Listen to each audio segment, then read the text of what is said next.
बीती रात जो वायुसेना ने शौर्य प्रदर्शन किया पाकिस्तान की 9 जगह ठिकाने पर, उस पर आपकी पहली प्रतिक्रिया? प्रतिक्रिया ये है कि ये बरसों पहले हो जाना चाहिए था। आज आपने अगर सेना का जो अभी प्रेस ब्रीफिंग हुआ है उसमें आपने सुना, उन्होंने कहा कि पिछले 3 दशकों से इस तरह के कैंप, इस तरह की गतिविधियां पाकिस्तान के साइड से होती रही हैं। तो अगर आपके घर के मोहल्ले में कोई आपका पड़ोसी बैठकर आपके घर में कंकड़ फेंकता रहेगा, गोला बारूद फेंकता रहेगा, आग के गोले फेंकते रहेंगे, तो आप कब तक बर्दाश्त करेंगे? कभी ना कभी उसका उत्तर दिया ही जाएगा। और आज अगर ये उत्तर दिया जा रहा है तो पूरा देश उसके साथ खड़ा है। मेरा जनसुराज का अपना मानना है कि ये पहले होना चाहिए था, लेकिन अब जब हो रहा है तो इसको समुचित तौर पर किया जाए, इतनी ताकत से इसको खत्म किया जाए कि फिर से ये न पनपे। दूसरी बात, मीडिया को या जो दूसरे साथी हैं उनको थोड़ा धीरज दिखाना चाहिए। लड़ने का काम, देश की सुरक्षा का काम विशेषज्ञों को, सेना के वीरों के लिए छोड़ देना चाहिए। स्टूडियो में बैठकर नया नया शगुफा छोड़ने की जरूरत नहीं है। अगर आप मैच्योर्ड कंट्री हैं, एक गंभीर व्यक्ति हैं, एक बड़े राष्ट्र के नागरिक हैं, देश से प्यार करते हैं, तो सेना को अपना काम करने दीजिए, विशेषज्ञों को इसकी व्यवस्था करने दीजिए। हमसे आपसे अपेक्षा ये है कि हम लोग पूरी तरीके से अपने प्रार्थनाओं में, अपनी दुआओं में, अपनी भावनाओं में, अपने कार्यशैली में सेना के प्रति, और जो सेना के साथ जो साथी इसमें जुड़े हुए हैं, जो इस काम को कर रहे हैं, हम लोग उनके साथ खड़े रहें। इसका मजाक न बनाएं, इसको टीआरपी बढ़ाने का जरिया न बनाएं। ये गंभीर मामला है। और हम लोग अंतिम बात इसमें ये कहना चाहते हैं कि जनसुराज परिवार की ओर से हम लोग इस बात के लिए प्रार्थना करते हैं कि कोई भी भारतीय नागरिक, कोई भी जवान उस हताहत न हो, भगवान न करे किसी के साथ कोई दुर्घटना न हो। आपके हमारे लिए ये कहना बहुत आसान है कि फलाना आदमी, इतने लोग शहीद हो गए।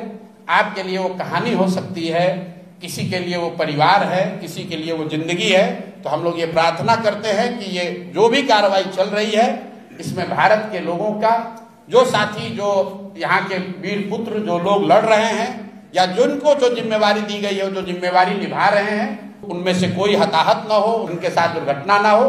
बाकी जो कुछ भी जिम्मेवारी नागरिक होने के नाते हम लोग पर होगी, जो सरकार और सदन तय करेगी, हम लोग सब उसमें साथ खड़े रहेंगे। इसी सवाल को आगे बढ़ाते हुए विपक्षी पार्टियां वो दिन गिनती कर रही हैं कि 13 दिन हो गए, 14 दिन हो गए, सरकार अटैक क्यों नहीं कर रही है?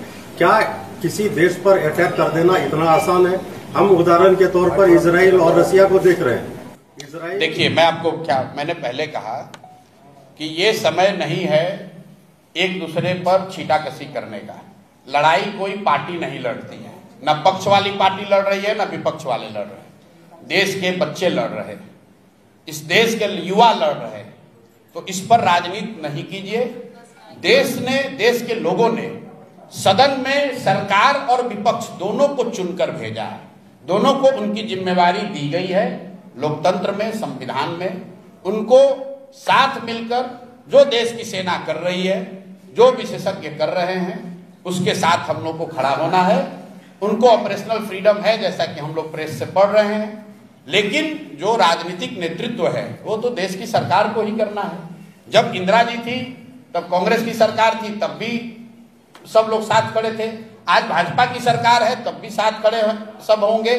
और जब देश का मामला होगा, सरकार किसी की हो, लोग देश के साथ खड़े हैं, किसी नेता और दल के साथ नहीं खड़े हैं। इसलिए देश के साथ खड़े होइए, वो मोमेंट है। और मुझे कहने की जरूरत नहीं है, देश अपने आप, हर वो व्यक्ति जो इस मिट्टी से प्रेम करता है, इस देश से प्रेम करता है, वो अपने आप खड़ा होगा।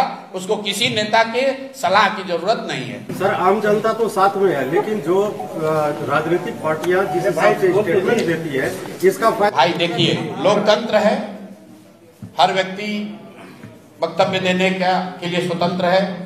वो किस भाषा का प्रयोग करता है, वो अपनी किस सोच को दर्शाता है, ये जनता तय करती है। हमने अपनी ओर से, अपने जनसुराज दल की ओर से, अपने साथियों की ओर से जो कहना था वो कहा। मैं फिर से आग्रह यही करूंगा कि मुझे जैसा लगता है, एक जो कमी हम लोग अभी देखते हैं अपनी व्यवस्था में, कि इसको मीडिया ट्रायल ना बनाया जाए, इसको मजाक का मुद्दा ना बनाया जाए।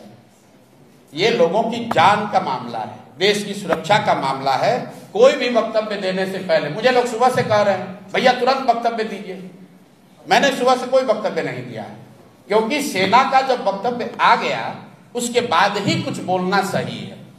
जब तक सेना के लोगों ने ब्रीफ नहीं किया तो आप सुबह में 4 बजे उठकर आप जबरदस्ती का नेता बनने के लिए कुछ कह रहे हैं, वो हम लोग का स्वभाव नहीं है, ये ना वो विषय है राजनीति का, ना हम लोग कभी इसमें शामिल होंगे। सेना का वक्तव्य आया है, हम लोग उसको सैल्यूट करते हैं, हम लोग उनके साथ खड़े हैं, ना हम में वो योग्यता है कि मैं सेना को बताऊं कि उनको क्या करना चाहिए, और ना मेरा वो काम है। हम लोग का काम यह है कि जो विशेषज्ञ कर रहे हैं, जो देश की संसद तय कर रही है, जो देश की सेना कर रही है, हम लोग उसके साथ तन मन धन से हर तरीके से खड़े हैं।